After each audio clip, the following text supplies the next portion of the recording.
La première lecture de ce jour nous plonge dans les méandres de l'histoire des années 605 à 597 avant Jésus-Christ, au cœur de la révolte de Joachim jusqu'au siège de Jérusalem qui provoquera la déportation à Babylone. Nous avons donc ici l'oracle dont le prophète Habakkuk a eu la vision après sa plainte au Seigneur face au mal que subit le peuple. Habakkuk ose demander des comptes à Dieu de son gouvernement du monde.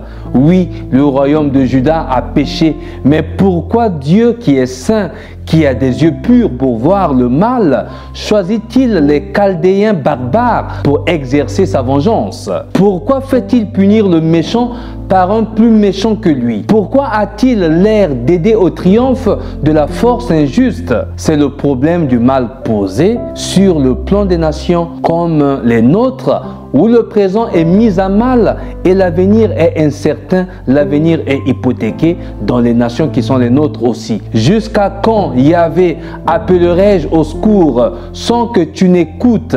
Jusqu'à quand crierai-je vers toi à la violence sans que tu ne sauves? Pourquoi me fais-tu voir l'iniquité et regardes-tu l'oppression? C'est alors que Yahvé console ses fidèles en annonçant la délivrance que la foi doit attendre. La réponse divine est que par des voies paradoxales, le Dieu Tout-Puissant prépare la victoire finale du juste.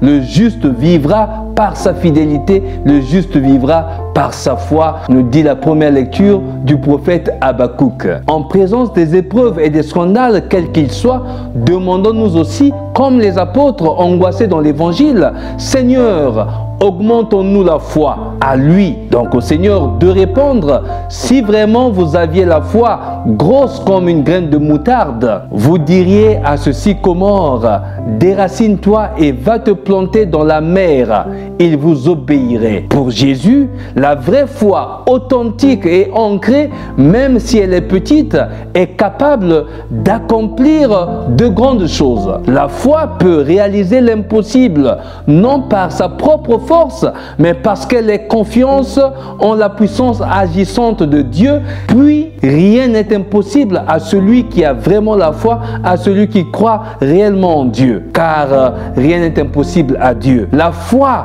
ou tu l'as ou tu ne l'as pas. Dans ce cas, quand tu ne l'as pas, il faut la demander, comme le firent les apôtres. Augmentons-nous la foi, Seigneur. La foi et la charité, évidemment, avec l'enseignement de Saint Paul, ont fait de Timothée un disciple. Il doit raviver l'esprit de force, de sagesse et d'amour qu'il a reçu, d'esprit d'évangélisation, l'esprit de courage, l'esprit de zèle apostolique qu'il a reçu. Il doit le raviver parce qu'il doit être disposé à souffrir pour l'évangile, à souffrir pour le nom du Christ, à souffrir pour l'évangélisation.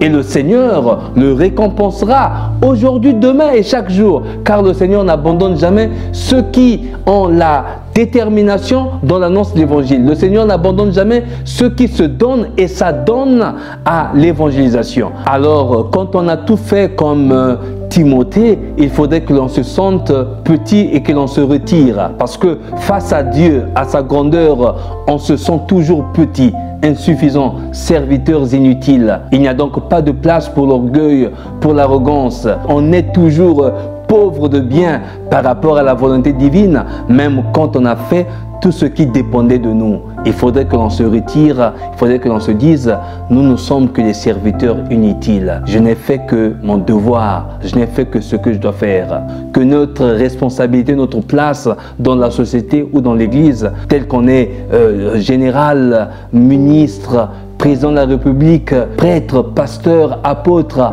évêque ou même pape, notre place dans l'église ou dans la société ne doit pas nous pousser à l'orgueil, ne doit pas nous pousser à nous prévaloir devant Dieu et devant les hommes. Parce que du travail que nous accomplissons, nous le faisons avec la force du Seigneur, Sans le Seigneur, nous ne pouvons rien faire. C'est pour ça que nous considérons comme des serviteurs inutiles dans le travail que nous accomplissons. Nous ne faisons que ce que le Seigneur nous demande de faire. Nous ne faisons que notre devoir. Nous sommes des serviteurs quelconques, des serviteurs inutiles. Du grec akreios, inutile, sans valeur. Le style hyperbolique de cette phrase serviteur inutile laisse entendre un serviteur qui n'attend pas une reconnaissance ou une faveur particulière parce qu'il ne fait que son devoir. Les serviteurs peuvent se réjouir du succès de leur mission, mais pas s'enorgueillir.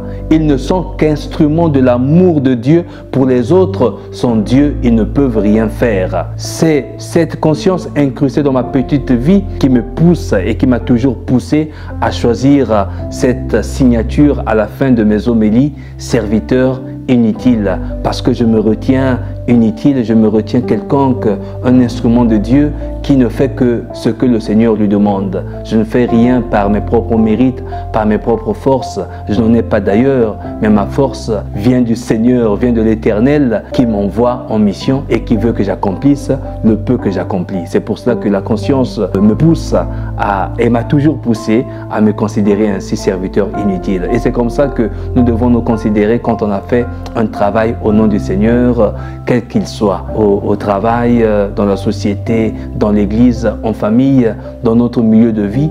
Tout ce que nous faisons, c'est le Seigneur qui nous demande de le faire. Et donc, il faudrait qu'on se considère comme serviteur inutile. Et cela a été toujours ma signature. Tout faire sans rien attendre et même pas la réciprocité. En travaillant assidûment pour l'annonce de l'Évangile à temps plein, à contre-temps et même entre-temps, et sachant que la récompense vient seulement de Dieu qui nous envoie en mission.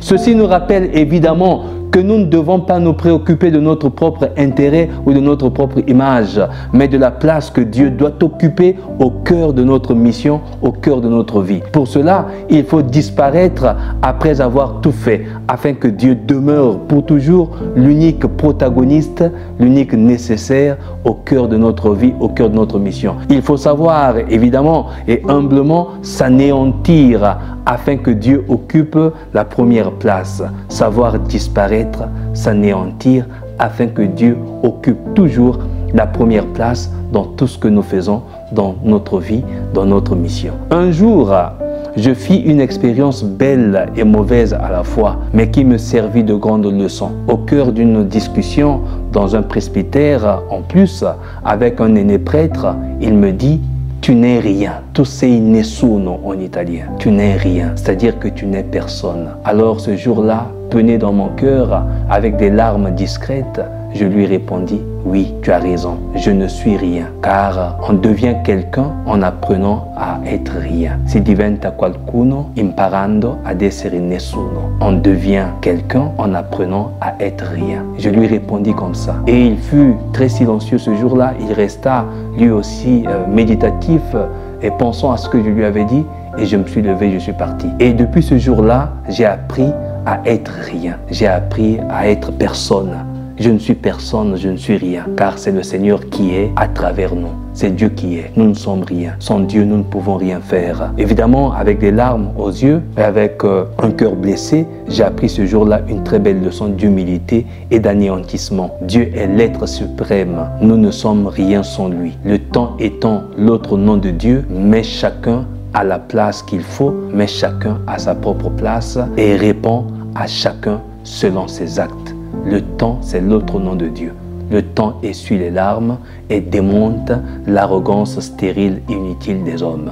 Alors, chers frères et sœurs, priez pour moi comme je prie pour vous, afin que le Seigneur nous donne toujours ce zèle dans l'annonce de l'Évangile, mais que nous soyons toujours disponibles à le servir à travers nos frères et sœurs en humanité et que nous soyons toujours promptes à rendre service et à disparaître afin que Dieu demeure toujours au cœur de notre vie. C'est Dieu qui doit être le premier, c'est Dieu qui doit apparaître, c'est Dieu qui doit être là au devant de la scène, mais nous ne sommes que des instruments de son amour.